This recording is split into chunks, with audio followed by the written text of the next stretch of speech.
தோன்றின் புகழோடு தோன்றுக, அஃதிலார் தோன்றலின் தோன்றாமை நன்று. இந்த குறள் உங்களுக்கு நல்லா தெரிஞ்ச குறள். ஆனால் இந்த குறளுக்கும் மஞ்சுமல் பாய்ஸ் படத்துக்கும் ஒரு சம்மந்தம் இருக்குது. என்ன சம்மந்தம்? முதல்ல குறளை பார்ப்போம்.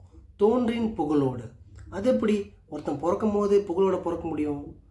நம்மளுக்கு வந்த டவுட் கிளியர் பண்ணுறதுக்கு வள்ளுவரோட பாயிண்ட் ஆஃப் வியூ என்னன்னு பார்த்துடலாமா?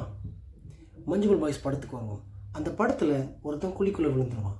அப்போ அவன் நண்பர்களில் நிறைய பேர் இருந்தோம், ஒரே ஒரு ஆள் மட்டும் நான் அவனை காப்பாற்றுறேன் அப்படின்னு தான் உயிரை பணைய வச்சு அந்த வேலையை வெற்றிகரமாக செஞ்சு முடிப்பார்.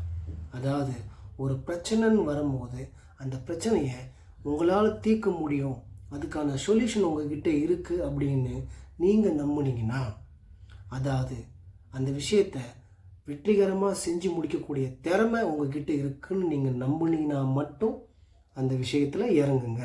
அதாவது தோன்றுங்க, இல்லாட்டி தோன்றாதீங்க அப்படின்றது தான் வள்ளுவரோட பாயிண்ட் ஆஃப் வியூ.